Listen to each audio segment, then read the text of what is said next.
Salam sejahtera buat kita semua. Di sini saya mewakili kelompok Matahari akan mempresentasikan materi yang berjudul teks editorial yang diajarkan oleh Ibu Rosmawati Tambunan SPD, guru SMK Negeri 8 Medan. Materi ini disusun oleh kelompok Matahari yang diketuai oleh Cindy Junita Manalu, yaitu saya sendiri, dan anggota Webi Evila Ginti, Lufna, Hana Florida Panjaitan, dan Arya Bima Laksamana. Adapun topik pembahasan dalam teks editorial yaitu yang pertama, mengidentifikasi informasi dalam teks editorial. Yang kedua, menganalisis struktur dan kebahasan teks editorial. Yang ketiga, menyeleksi ragam informasi teks editorial. Yang keempat, merancang teks editorial berdasarkan struktur dan kebahasaan. Topik yang pertama yaitu mengidentifikasi informasi dalam teks editorial.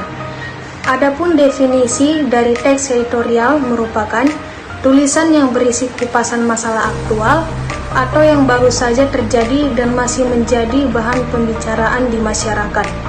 Teks editorial mengungkapkan informasi atau masalah aktual, penegasan pentingnya masalah, opini redaksi mengenai masalah tersebut, kritik dan saran atas permasalahan, serta harapan redaktur akan peran serta pembaca.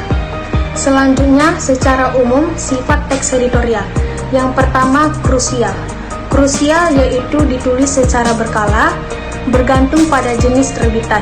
Yang kedua, situasional. Situasional yaitu isinya menyikapi situasi yang berkembang di masyarakat luas. Yang ketiga, ada konsisten. Konsisten yaitu memiliki karakter atau konsisten yang teratur kepada para pembaca terkait sikap media massa yang menulisnya. Yang keempat, ada politis. Politis terkait erat dengan media atau kebijakan media yang bersangkutan. Ciri-ciri teks editorial yaitu yang pertama, opini redaksi tentang peristiwa yang sedang ramai dibicarakan. Yang kedua, terdapat ulasan terhadap suatu masalah yang dimuat dan dapat menjadi teks editorial apabila berita tersebut memberi dampak secara nasional. Yang ketiga, mengandung pikiran subjektif redaktur.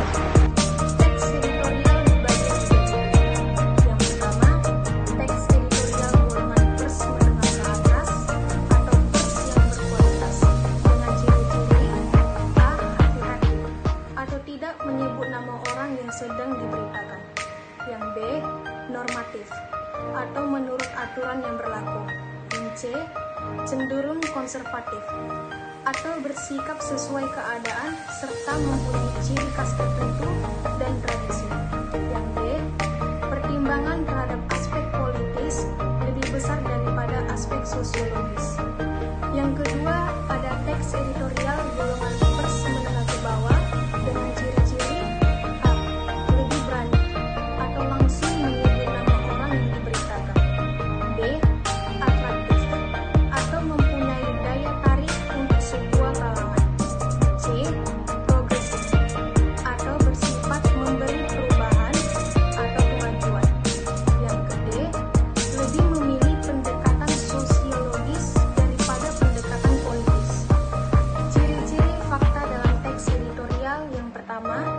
benar-benar terjadi. Kedua, waktu, tempat, dan tanggal peristiwa jelas. Yang ketiga, diperkuat dengan angka-angka.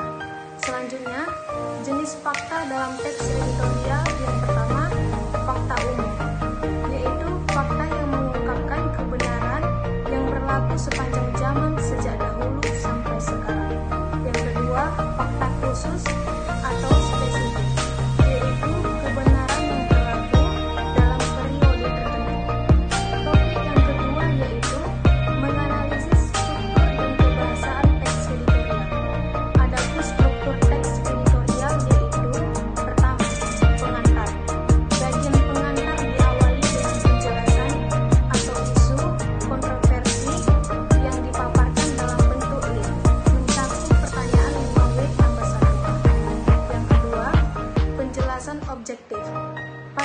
bagian ini, kamu dapat menggunakan beragam fakta untuk mengatakan opini secara objektif. Yang ketiga, sudut pandang akurat. Kamu dapat menuliskan pendapat atau sanggahan jika tidak setuju dengan pemaparan yang ada dalam teks editorial tersebut. Yang keempat, opini langsung menyanggah. Pada tahap ini, kamu dapat memberikan alasan untuk menyanggah secara langsung penjelasan dalam teks editorial. Yang kelima, opini profesional. Kamu memberikan pendapat yang diakhiri dengan pertanyaan retoris atau menggunakan kutipan yang dipercaya. Keenam, solusi alternatif. Kamu dapat memberikan solusi atau pemecahan masalah terhadap persoalan yang dibahas dalam teks editorial tersebut. Dan terakhir, simpulan yang padat dan jelas. Simpulan merupakan pernyataan akhir penulis yang di dalamnya terdapat inti persoalan, pendapat, dan solusi. Adapun kaidah teks editorial yaitu yang pertama, teks editorial adalah sikap sebuah lembaga atau penerbitan, bukan sikap pribadi. Yang kedua, teks editorial harus mencerminkan nilai-nilai yang dimiliki masyarakat. Yang ketiga, topik, arah, dan permasalahan teks editorial yang akan diangkat harus dimusyawarahkan dengan tim redaktor. Yang keempat, teks editorial harus menyajikan pendapat atau pemaparan tentang berita yang sedang terbit. Yang kelima, gunakan kalimat yang efektif dalam penulisan teks editorial. Yang keenam, pada hakikatnya, teks editorial merupakan sebuah analisis singkat. Yang ketujuh, halaman yang tersedia sangat terbatas. 8. Menguasai permasalahan secara pasti ketika menulis teks editorial. Yang terakhir, pemaparan teks editorial harus berpijak pada kebenaran. Topik yang ketiga yaitu menyeleksi ragam informasi teks editorial. Adapun isi dan fungsi teks editorial menurut William M. Pinkerton yaitu 1. Menjelaskan berita. Teks editorial mampu menjelaskan berita dengan interpretasi sudut pandang subjektif redaksi. Yang kedua, mengisi informasi latar belakang. Sebuah teks editorial mampu mengaitkan suatu berita dengan realitas sosial lainnya atau informasi tambahan. Yang ketiga, memprediksi masa depan. Teks editorial dapat memprediksi apa yang akan atau dapat terjadi pada masa mendatang atau akibat terjadinya suatu peristiwa. Yang keempat, meneruskan penilaian moral. Teks editorial dapat memberikan penilaian dan menyatakan sikap atau suatu peristiwa. Selanjutnya, jenis teks editorial menurut David Berry. Yang pertama, tajuk informatif, yaitu teks editorial yang menjelaskan fakta khusus. Yang kedua, tajuk interpretatif, yaitu teks editorial yang menjelaskan fakta penting secara tersembunyi. Yang ketiga, tajuk argumentatif, yaitu teks editorial yang biasanya berisi masalah politik yang menghendaki analisis logis sebab akibat. Yang keempat, tajuk ajakan aksi, yaitu teks editorial yang mengajak pembaca untuk melakukan sesuatu. Yang kelima, tajuk persuasif, yaitu teks editorial yang meyakinkan khalayak dengan sugesti. Yang keenam, tajuk menghibur, yaitu teks editorial yang berisi masalah dan sifatnya menghibur, menyindir, berisikan humor, atau mengangkat tema kehidupan manusia. Topik yang keempat yaitu merancang teks editorial berdasarkan struktur dan kebahasaan.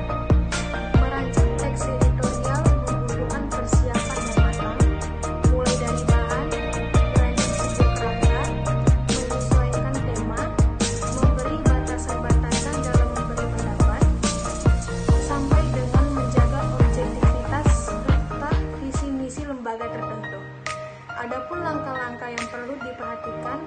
dalam menyusun teks editorial menurut Alan Winter. Yang pertama, tentukan topik yang signifikan dengan sudut pandang berita terkini yang akan menarik minat pembaca. Yang kedua, kumpulkan berbagai informasi dan fakta, termasuk laporan objektif, dan lakukan penelitian. Yang ketiga, kemukakan opinimu secara singkat dengan model pernyataan tesis. Yang keempat, jelaskan isu tertentu secara objektif sebagai wartawan dan katakan mengapa situasi tersebut sangat penting dibicarakan. Kelima, berikan terlebih dahulu sudut pandang berlawanan bersama beberapa kutipan dan fakta yang ada. Keenam, sanggah atau tolak sisi yang lain dan kembangkan kasus kamu menggunakan fakta, detail, tokoh, dan kutipan. Ketujuh, akui poin yang berlawanan. Kedelapan, ulangi frasa kunci untuk memperkuat ide hingga melekat dalam benak pembaca. Yang kesembilan, berikan solusi yang realistis. 10. Ringkaslah menjadi suatu simpulan yang menegaskan kembali pernyataan pada tesis awal. 11. Jagalah agar tidak lebih dari 500 kata.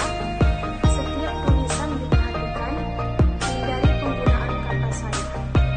Selanjutnya, dalam penyuntingan teks editorial, diperlukan langkah-langkah sebagai berikut. 1. Proses pra-penyuntingan. Proses pra-penyuntingan naskah meliputi pengecekan kelengkapan naskah, ragam naskah, daftar isi, bagian-bagian bab, ilustrasi, isi, gambar, catatan kaki, informasi mengenai penulis, dan membaca naskah secara keseluruhan.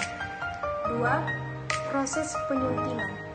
Dalam proses penyuntingan, yang perlu diperhatikan dengan cermat dan saksama oleh penyuntingan adalah masalah ejaan, tata bahasa, kebenaran fakta, legalitas, konsistensi, gaya penulis, konvensi penyuntingan naskah, dan gaya selingkuh. Yang ketiga, pasca penyuntingan naskah. Dalam proses ini, setiap editor harus memeriksa kembali kelengkapan naskah, tabel, ilustrasi, gambar, prakata atau kata pengantar, sistematika tiap bab, catatan kaki, daftar pustaka, daftar kata atau istilah, lampiran, indeks, biografi singkat, sinopsis, nomor halaman, dan sampai naskah siap. Demikian hasil presentasi dari kelompok